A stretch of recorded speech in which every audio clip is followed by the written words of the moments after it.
بسم اللہ الرحمن الرحیم.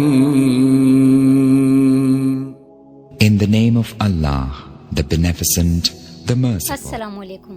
ہو سکتا ہے تمہاری محبت کو ہی اللہ تمہارے نصیب میں لکھ دے. سب سے پہلے دعا کے بعد صبر کے بعد یقین، پھر آپ کا سفر بہترین. آزمائش بھی اللہ کی طرف سے تمہارے لیے یقین کا امتحان ہوتا ہے. دعا اور تڑپ مقدر بدل دیتی ہے. تہجد بہت خوبصورت عبادت ہے جہاں کچھ ملے نہ ملے لیکن رب ضرور مل جاتا ہے. ایک سکون ہے، جب عادت ہو جائے تو بنا پڑھے سکون نہیں ملتا. وہ بھیجے گا مدد. سنو، تم دعائیں کرتے رہنا. اللہ کو پاؤ گے تو چین پاؤ گے، ورنہ تڑپتے رہ جاؤ گے. گناہ کے دوران موت نہ آنا اور گناہ کے بعد توبہ کی مہلت ملنا اللہ پاک کا بہت بڑا احسان ہے. اللہ سے مانگو، پھر مانگو، مانگتے رہو. وہ دے گا، وہی دے گا کیونکہ وہی دے سکتا ہے. اور پھر میں نے لوگوں سے زیادہ اپنے اللہ کو راضی کرنا مناسب سمجھا. کسی کی بیٹی کو جب اپنے گھر لے آئیں تو یاد رکھیں کہ شادی کر کے ہی لائے ہیں، خرید کر نہیں، کہ جیسا مرضی سلوک کیا جائے وہ آپ کے اچھے سلوک اور عزت کی حقدار ہوتی ہے. ہر چیز اپنے وقت پر ہی اچھی لگتی ہے. نیکی کمانے کا وقت جوانی ہے. افسوسناک بات یہ ہے کہ ہم نیکی اس وقت کرتے ہیں جب برائی کے قابل نہیں رہتے. کچھ رشتے اللہ تعالیٰ خود ختم کرواتا ہے تاکہ ہماری زندگی خراب نہ ہو سکے. بے شک وہ جو کرتا ہے بہتر کرتا ہے. سنو، تمہارا رب سب سنبھال لے گا، اس پر یقین رکھو. قرآن پاک پتھر دلوں کو موم کرتا ہے، ٹوٹے دلوں کو جوڑتا ہے اور بیمار دل کی شفا ہے. دعائیں نصیب سے نہیں بلکہ نصیب دعاؤں سے بدلتا ہے. تم اتنے یقین سے مانگو کہ تمہارے یقین کے بعد کہانی معجزوں کی لکھی جائے. باپ کی حفاظت کو پابندی سمجھتی ہو اور بوائے فرینڈ کی روک ٹوک کو پیار. واہ لڑکیوں، کمال کرتی ہو. سورہ نوح ہمیں یہ بتاتی ہے کہ اللہ کی محبت کے بغیر تم زندہ نہیں رہ سکتے. اللہ کا حکم سنو، اللہ سے ہدایت مانگو. اگر تم اللہ کی نافرمانی کرو گے تو اس کا عذاب سخت ہوگا. درد کتنا بھی ہو، اللہ کے آگے رونے سے سکون میں بدل جاتا ہے. اس پر یقین اتنا مضبوط کر لو، آج نہیں تو کل، کل نہیں تو پرسوں وہ ان دعاؤں پر بھی کن کہہ دے گا جو ناممکن نظر آتی ہیں.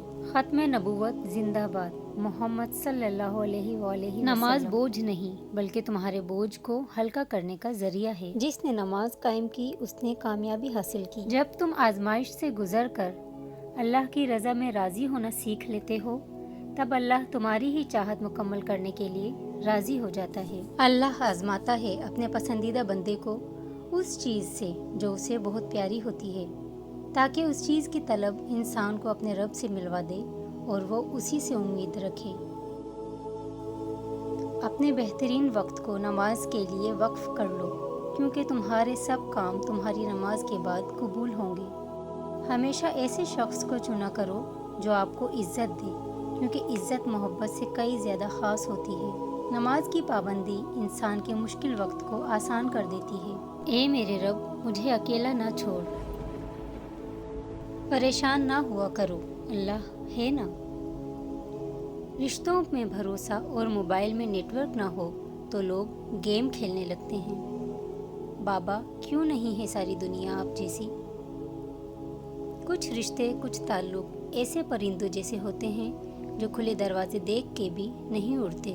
تم سجدہ زمین پر کرتے ہو اور تمہاری صدا 7ویں آسمان تک جاتی ہے.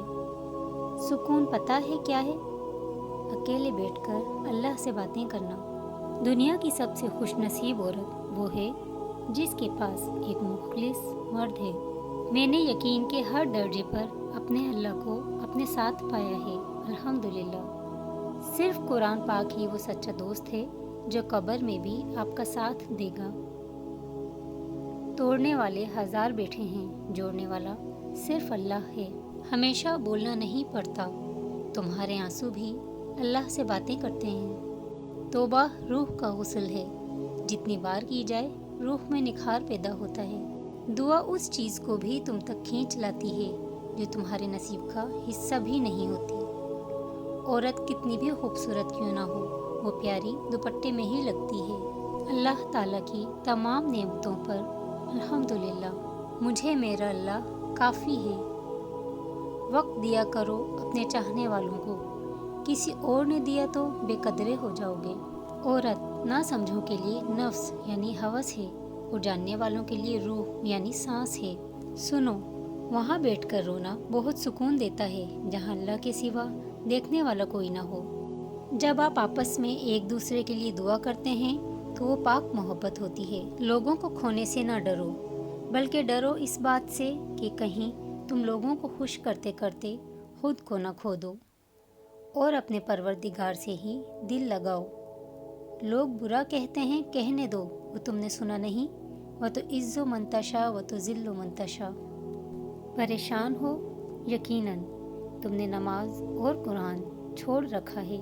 اللہ کو بہت پسند ہے جب آپ دنیا سے نہیں اللہ سے مانگتے ہو۔ Thanks for watching. اللہ حافظ۔